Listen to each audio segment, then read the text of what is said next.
মুর্শিদাবাদে অশান্ত পরিস্থিতি, অমিত শাহের দ্বারস্থ হচ্ছেন কার্তিক মহারাজ। আজ দিল্লিতে যাবেন কার্তিক মহারাজ।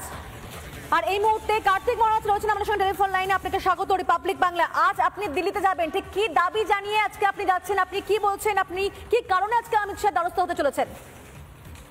আজকে মুর্শিদাবাদ জেলার ধুলিয়ানে জঙ্গিপুরের যে ঘটনা ঘটেছে, অবর্ণনীয় অত্যাচার, বাড়ি ঘর ভেঙে লুটপাট করে এবং দুইজনকে তো কুপিয়ে খুন করেছে।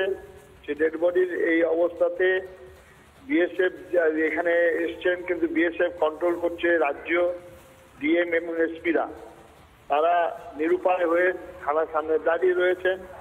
এই অবস্থায় আমি যাচ্ছি, গিয়ে আমি ডিটেলস আলোচনা করব আমাদের পশ্চিমবঙ্গের সীমান্তবর্তী জেলাগুলোর যে দুরবস্থা হিন্দুদের, সেই দুরবস্থার কথা তুলে ধরবো এবং সদর্থ যাতে ভূমিকা গ্রহণ করেন। এবং আমাদের রাজ্যপাল, এই রাজ্যপালের সম্পর্কে, রাজ্যপালের ভূমিকা কি, রাজ্যপাল কি করছেন সে সম্পর্কে আমি ডিটেলস আলোচনা করবো।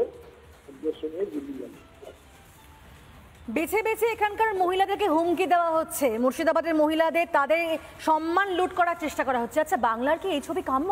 হ্যাঁ, সিঁদুর শাখা এবং একজন তুলসীর গলায় মালা ছিল, তাকে বেদম মেরেছে। মানে আমাদের এটা বাংলাদেশ, এটা তো বাংলাদেশ হয়ে গেছে অলরেডি। আপনারা ভাবছেন মিডিয়া কিছু প্রচার করছে এইটুকু, কিন্তু আমরা যারা এখানে মুর্শিদাবাদে আছি, বাংলাদেশ এটা আগে ছিল না।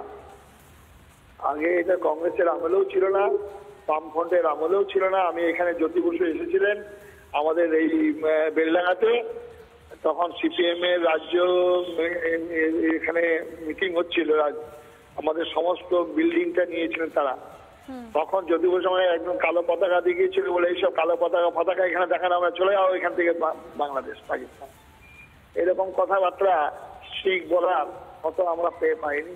এই বুদ্ধদেব ভট্টাচার্য শেষ বলে এখানে মসজিদ মন্দির নিয়ে করলে মাথা ভেঙে দেবো, এরকম ধরনের কথা আমাদের প্রশাসনিক উদ্যোগ যিনি থাকবেন তিনি এই ধরনের কথা বলবেন। এখানে পশ্চিমবঙ্গের সবাই বসবাস করবে, আজান হবে, হরিনাম হবে, একসঙ্গে হবে। তা না করে তিনি একটা সম্প্রদায়কে তোষামত করে আজকে আমাদের মুর্শিদাবাদ জেলা, মালদা, এইসব সীমান্তবর্তী জেলাগুলো আজকে আমরা বাংলাদেশ পাকিস্তানের সাথে বলি। খুব দুর্বিষহ অবস্থা। চিত্র আমি বহু ফটোগ্রাফি নিয়ে যাচ্ছি। বেশ, অনেক ধন্যবাদ আপনাকে, আমাদের সঙ্গে ছিলেন।